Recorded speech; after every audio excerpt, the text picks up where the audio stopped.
Hi there and welcome. I am April Smith. I'm so excited to welcome you all to our online tech conference session, 21st Century Competencies Through Project-Based Learning. I think I have the longest title. I don't know if there was a prize for that. And I'm going to be saying 21st century competencies a lot, and it's going to be exhausting. So I'm really excited that you're here today with me. I'm April Smith. I'm the author of the book Project-Based Learning Made Simple. I'm a huge advocate of project-based learning and 21st century competencies, and of course, technology used properly in the classroom. So in this session, I'm hoping to give you a good idea as far as how you can incorporate 21st century competencies using something really simple and really fun, which is blogging. But I'm going to give you a lot of information as well about 21st century competencies and PBL. So during this session, what you'll learn is what 21st century competencies are and why they're important, how the project-based learning structure makes it easy to incorporate 21st century competencies, and how to use student blogs to help students generate ideas, be active creators, and increase communication and collaboration skills. So I promise that I will not read everything like I did on the slide for my session. That's one of my pet peeves. I have a lot of information for you for the 30 minutes, but I'm really mostly going to focus on that last piece, which is how to use the student blogs, because I think that encouraging students to use blogging to generate ideas and be active creators is such a huge piece of any classroom that uses technology. So that's going to be a really big piece. And then we'll go over kind of the basics quickly, but I want to make sure you have something really actionable from this training to use in your classroom. So we will focus on that last piece the most. I also want to apologize too if I am coughing or have a hoarse voice at all. I've been sick, but I didn't want to miss out on this awesome training opportunity with you guys. So I apologize if there's any of that in this training. A little bit about me. Like I said, I'm the author of Project-Based Learning Made Simple. I wrote this book for grades 3 to 5 teachers to give ideas on topics for project-based learning. I originally started in 5th grade for 5 years, and then I taught 4th, 5th, and 6th. I taught single subject language arts. I did a little bit of other grade levels when I was long-term subbing before I became a full-time teacher. All in all, I've been in the classroom 10 actual teaching years. And so I've learned a lot about project-based learning. I've done that for about 8 years. It was something that really saved my teaching experience and really made me more passionate about teaching. And so I'm always trying to share it with other teachers and get other teachers on board by doing little trainings like this, and also by blogging at my blog, performingeducation.com, and sharing training videos and things like that. So if you're really interested in project-based learning, definitely check out my blog or follow me at any of those other places. If you're a grades 3 through 5 teacher, I totally recommend the book, but I do work a lot with K-12 homeschoolers as well, and some college teachers. I would say that most of my teachers are K through 6, just because that is what I'm most familiar with, but I do work with some middle and high school teachers, and I'll have some suggestions in here for them as well. So definitely follow me, contact me after the training if you have questions. I'm always happy to talk about project-based learning. So before we really get started, I want to really talk about what the 21st century competencies are. If you Google 21st century competencies, you'll find these awesome pictures that have like 40 or 50 different competencies on there. And there is like a wide variety, but they did a lot of studies 10 or 20 years ago. That's how old this movement is. And found that there are really 4 key competencies, which are referred to as the 4 C's. So if you ever take any project-based learning training or any 21st century competency training, you will hear the 4 C's a lot.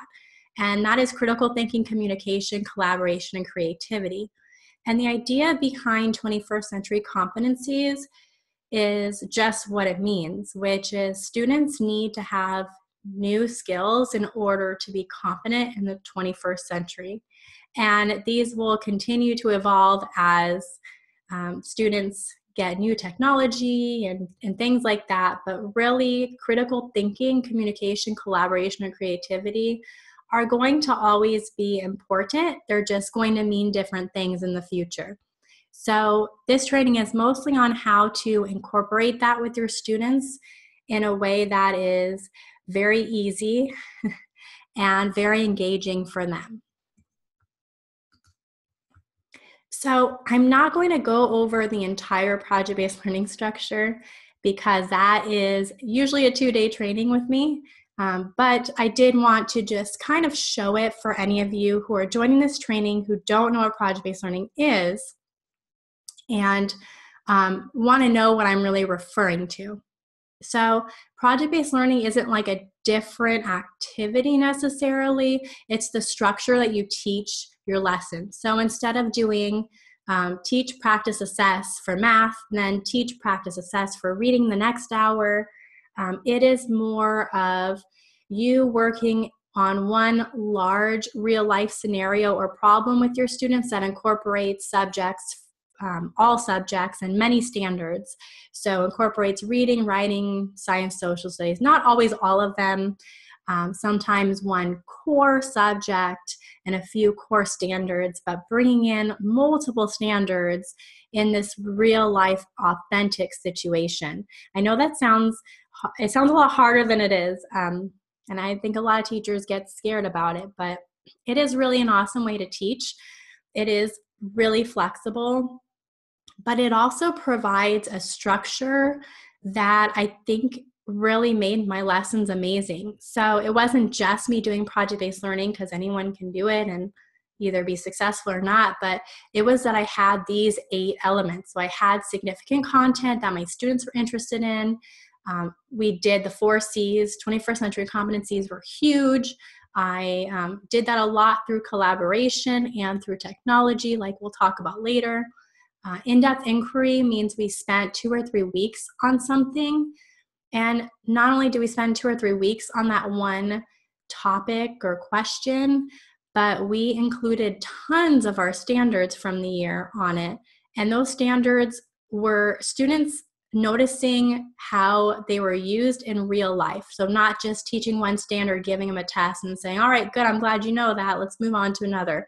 But saying like, here's a real situation where this standard exists. Let me teach you how to do that kind of work or how to learn about it so that you can actually use it in real life. And then we'll use it and use it and use it, get really good at it. And then you'll remember when you come to needing it in the future, you'll remember when you did it in a real life situation. The driving question drives that. We have smaller need to know content questions, things that the students really kind of have to hit along the way. So there is a structure. It's not just like an open-ended, like, go research something. And then there's critique and revision, which is where students really learn a lot from guest speakers, the community, their audience, and they learn how to make things better because a lot of times students just like want to turn something in. So that kind of helps, which I think is really applicable to 21st century competencies too. And then we have a public audience, which makes it even more amazing. So that is what's a part of the project-based learning structure. It sounds crazy to plan. If you're joining me, you've done project-based learning before, you know that it is something that you can really refine and get planned in less time than regular lessons because you're planning like an 8 to 12-week block. So it is really nice. It is a lot of information to learn about project-based learning. If you don't know about it, head over to my blog at performingeducation.com, learn more. I'll also have a free resource at the end of this session that will give you all the information on these 8 elements. So stay till the end of the session so you get that link so that you can get all this information on this. And it also includes a lesson planning template that I have used with success with 20,000 teachers for project-based learning. So I have very much so made it my life's mission to encourage project-based learning in the classroom, but also make it really work in teachers' classrooms because sometimes I think people are trained in a way that makes it not really flexible or really work. So I really want to make this real for actual classrooms, not just classrooms you read about in books. So definitely stay to the end. That organizer is super helpful, and it'll give you a little more information. So the last thing I want to kind of show you about project-based learning is just how it leads to authentic learning. I talked a lot about that on the last slide, but this is just an example of a teacher I worked with recently, and not everybody does PBL on this scale. But this incorporated so many great science and math and ELA skills, as well as so much great collaboration. And I don't even think you can get better communication or better global reach than sending a project to Uganda. And we don't all have that capability, but with the technology that we have in our classrooms, especially the internet and some of the things that we can use like Skype and blogs and all that, we have more of a global reach. So we're able to use our lessons to have more authentic learning and more global learning. So we don't necessarily have to be making projects for sharing with the principal or sharing with the class next door or sharing like with another school. We can share globally, and that is super awesome. So I just wanted to show you again, project-based learning and 21st century competencies can take our lessons to a whole new level, and we can live in a super rural town and still reach places around the globe. So it's pretty amazing. So the key idea for this training are student blogs. So I'm really going to focus on talking about how I use student blogs in my classroom. And it's not necessarily just the traditional way, because I'm sure on your own you could have your students make a student blog, assign them blog posts, and assign them comments. But that doesn't work as well as some of the ideas I have. So I promise I'm going to give you some really great actionable ideas that go beyond just assigning blog posts and commenting. So if you notice in this picture, I've got a little arrow to Blogger. Blogger is available as part of Google, and it is also now available as part of the Google for Education. So that means that if your students have Google accounts created by the school, they have access to Blogger, and they have also obtained permission to use it by their parents. So when you obtain permission for their email accounts or whatever Google account they have, so I know some still don't have emails, but if your school obtained permission for that, then your students have permission to use Blogger. When I first started, Blogger was actually blocked, and it was a lot of hassle to get that cleared. So it is really exciting now. If you don't, there are a couple other options. KidBlog is a great option. It doesn't have an age requirement. I do think it is paid now. Weebly is free. I don't know about getting permission for that. It is a website builder, but I know many teachers have used it before. If you're a high school teacher, Instagram is a great way to blog. Students can post a picture, can post their blog in there. It's a very short blog, and they can easily collaborate. And it's very authentic for kids that are used to speaking in photos. So that's another idea as far as high school goes.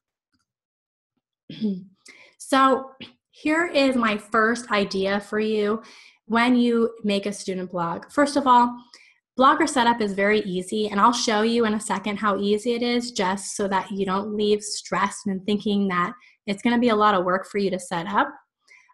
But what I did when I did my first class blog is I made my own blog and had my students make their own blogs.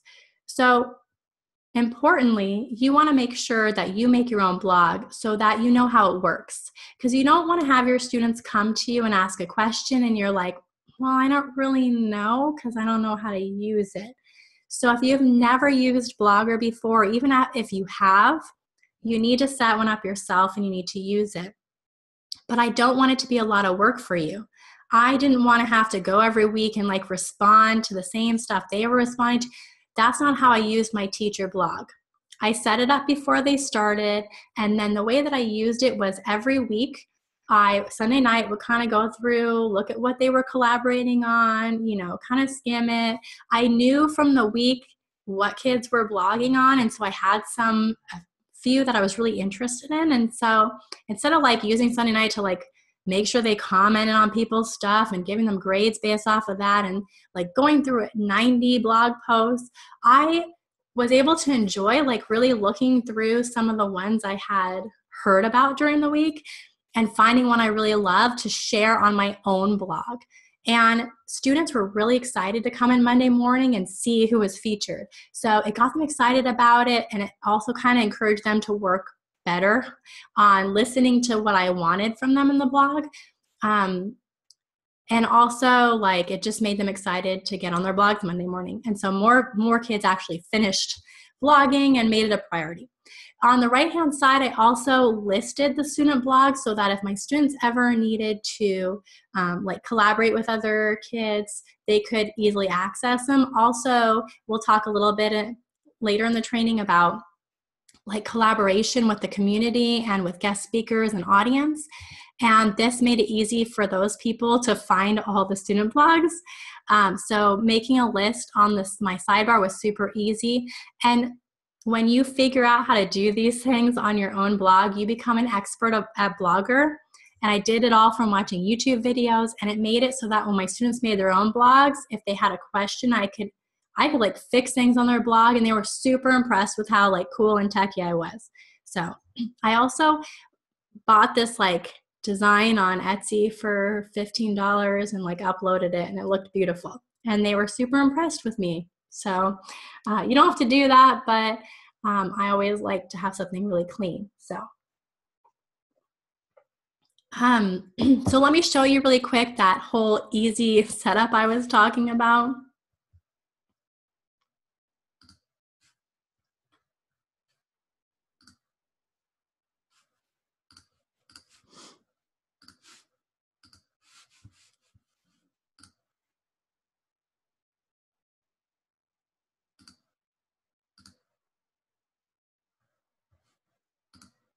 Okay, so when your students go to blogger.com, or when you go to blogger.com, if you're logged in with your Google account, it'll prompt you to create a blog.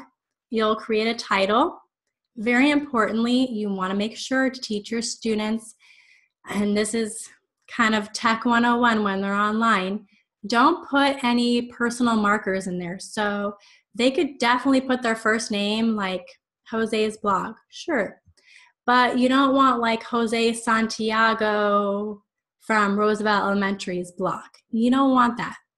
In fact, your school information and your city information should not be on the blog. So reminding students to not put that information on there is really important before they even create it. I don't think they should make a pen name because that can be very confusing trying to figure out like who Bob 1 is. But I would definitely make sure that your students know what is okay to share and what isn't, which is something that hopefully is already in place in your classroom if you're using student devices. So they can title their blog, they'll make an address for their blog, which will be how it'll be found. And when my students do this, I tell them immediately write it down so that I can like add it to my blog and so I can keep track of it. And then they'll just pick like a layout or a theme. I have my students, like I give them like a 2-minute timer because then they'll like, oh, what's that? Oh, what's, that usual thing. So they can always go around and play with their template and be creative when they're at home on the weekend working on their blog, which they do, by the way. I have students who will like work on it all Saturday. They'll like change the design, they'll add posts, add pictures, like they're really into it. Excuse me. Okay, and then you click create blog. And that's it. You're here ready to make a post. That is how easy it is. And it'll look like this or whatever template your kids choose. It's super boring. But as you play around with it, you'll find out how to add things. So if you go to layout, you'll find how to add widgets and gadgets under theme designer. I'm sorry, that's under theme. It's been a little bit. And you can play around with it, but that's really all you need to do to start. And I think that's pretty darn easy. Sorry, I just got an upgrade thing. I'm like, not right now. All right, so let's look at how to use the blog now once you have it set up. So bring that up really quick.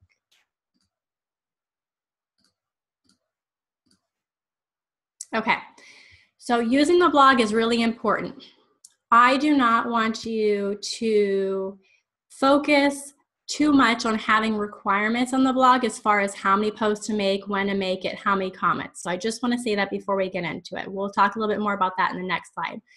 But you really want to make sure you facilitate active creators on your blog by asking in-depth questions of your students. So don't have your students make a blog post on why frogs are green, okay? You wanna have like an overall topic. And if you're doing project-based learning, that's perfect because you have a driving question like, how do we clean up the local water supply? Now, if you had a question like that, your students would probably have their first post be some ideas they have about cleaning up the local water supply just off the top of their head or discussing it, or if you maybe had somebody come present on it already. So that would be like their first blog post. And then you would have that student really do a lot of research and come up with some solutions, maybe 3 solutions. And that would be another blog post. And that blog post would be really magical because that would be a great place for them to get feedback from somebody who works at like the water treatment facility, or someone in their audience who is suffering with an issue with the local water supply. This would be a great blog post to get a lot of collaboration on. You also should encourage within that for them to, if they sketch out a design of something they create to solve a problem, that would be something they would add to their blog post. You also can have them add questions for people to answer, polls, things like that.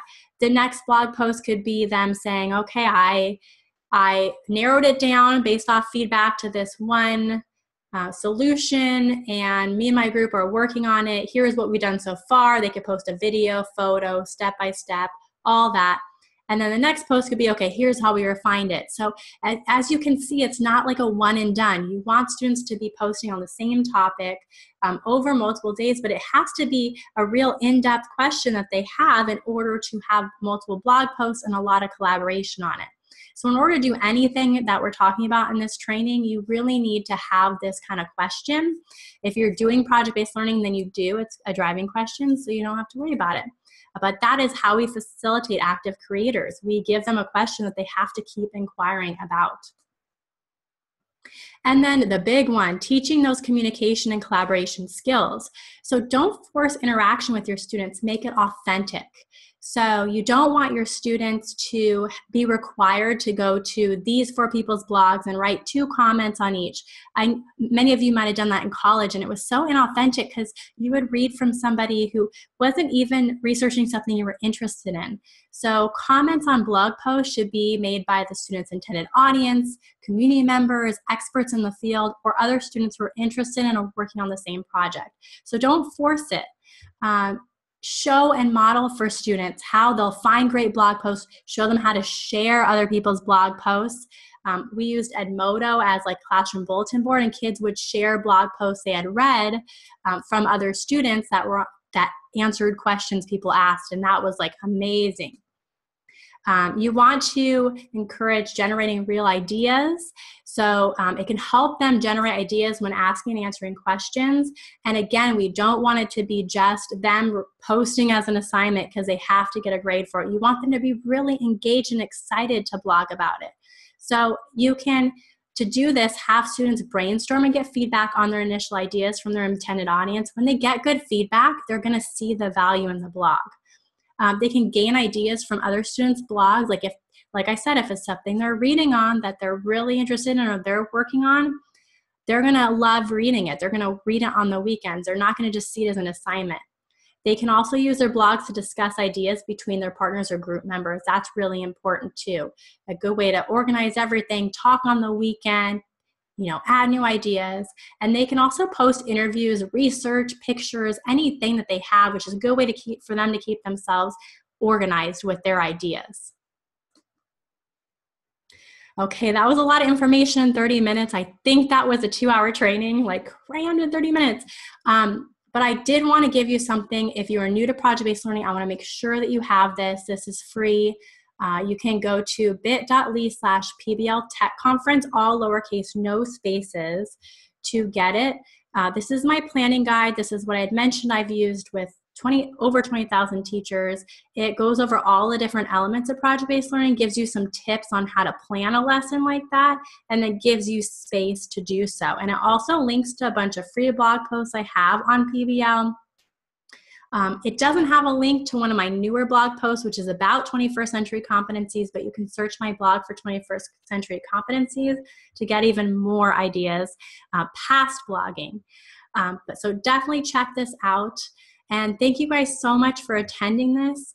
I feel like I didn't take a breath. I hope you had a chance to, and I hope you learned a lot. And I look forward to chatting with you guys more on 21st century competencies and project-based learning. When you download the free planning guide from this link, you will have my email address on the last page as well. Feel free to shoot me an email with any questions, as well as posting questions here.